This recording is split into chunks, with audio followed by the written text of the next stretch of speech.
And then furthermore, you know, you've seen Star Trek and whatnot.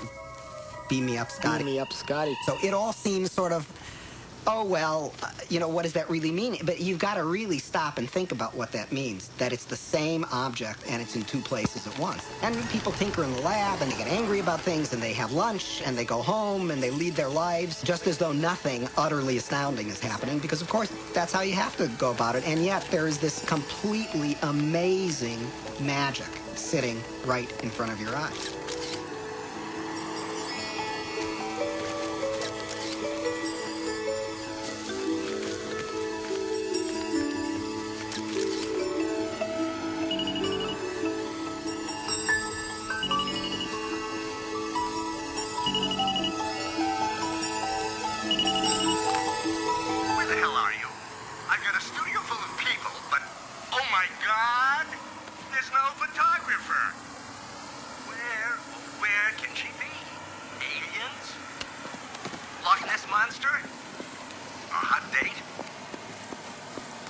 We took two simple black boxes like this.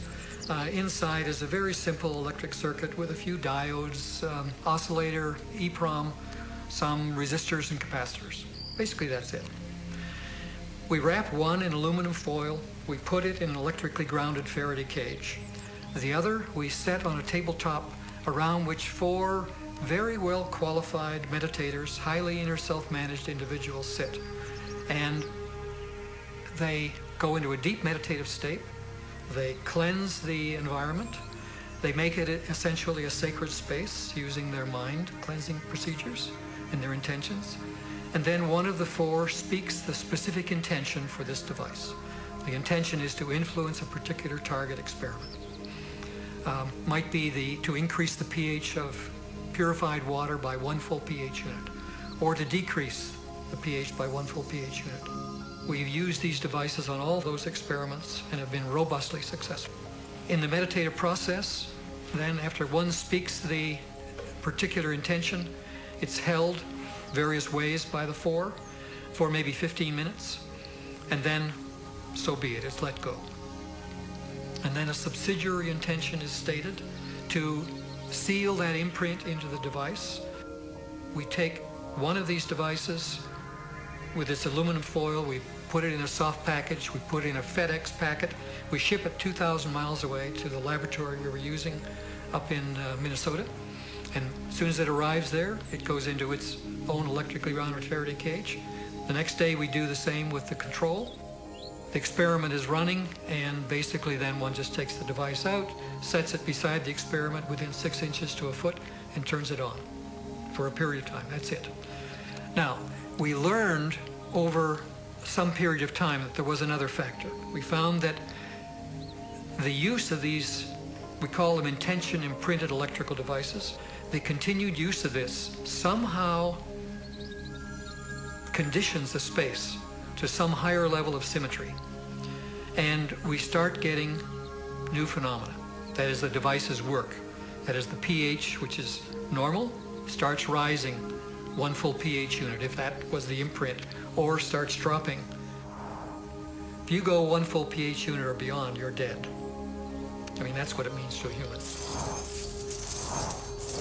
REG machines, random event generators, are electronic tosses of the coin. One type of random number generator experiment that's been conducted many, many times, hundreds of times, over the past 4 decades or so, since around the 1960s, has been a random generator that only produces sequences of random bits, zeros and ones, like flipping coins. And you would simply ask somebody to press a button, it would produce 200 bits. And you would ask them to say, well, try to make it produce more 1 bits than 0 bits. And when you take the entire body of literature, all of the hundreds of experiments that have been done, you can ask a single question. Did it matter that people were trying to push it towards ones or push it towards zeros? And the overall answer is yes, it does matter. That somehow intention is correlated with the operation, with the output of these random number generators, such that if you wish for more ones, somehow the generators produce more ones.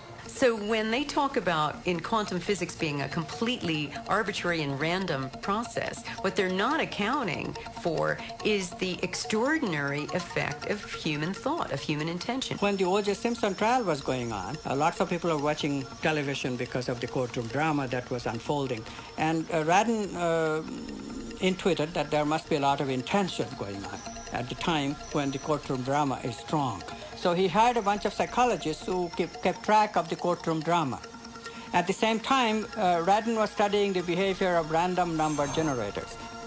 But then Radin found that whenever the intentions were strong in the courtroom, that's when the deviation of these random number generators from randomness becomes very high.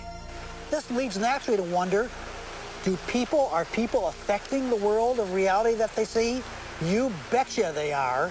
Every single one of us affects the reality that we see, even if we try to hide from that and play victim. We all are doing it. Just tell me where you are. Okay, good. But hurry, will you please, because these models are giving me a headache. 10 minutes.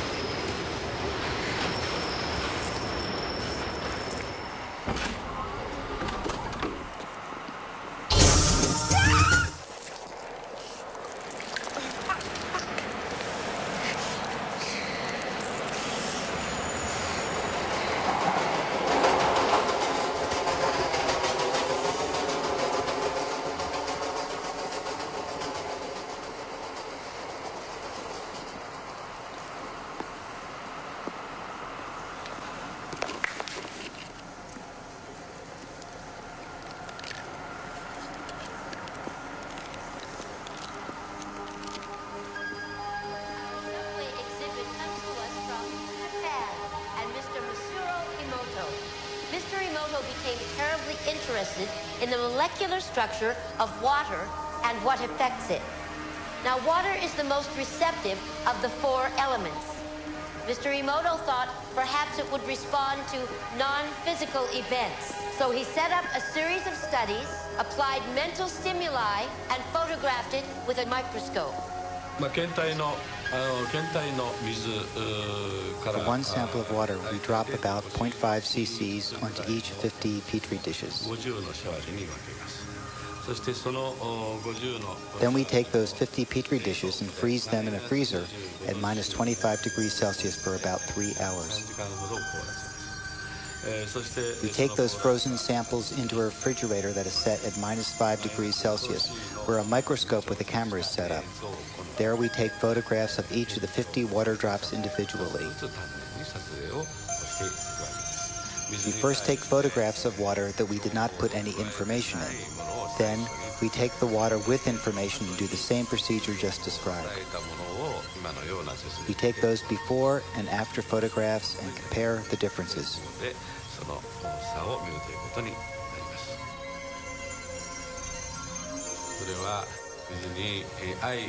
When we projected the feeling of love and thanks to water, it made the most beautiful crystal. At times like this, I think water is at peace. This first picture is a picture of water from the Fujiwara Dam. And this picture is the same water after receiving a blessing from a Zen Buddhist monk. Now, in this next series of pictures, Mr. Emoto printed out words, taped them to bottles of distilled water, and let them out overnight. This first photograph is a picture of the pure distilled water, just the essence of itself. These subsequent photographs, as you can see, are each different. This is the chi of love. And we move along here to thank you. And you can see where he taped that to this bottle here. But if you read Japanese, you already knew that. Now, Mr. Emoto speaks of the thought or intent being the driving force in all of this. The science of how that actually affects the molecules is unknown, except to the water molecules, of course. And it's really fascinating when you keep in mind that 90% of our bodies are water.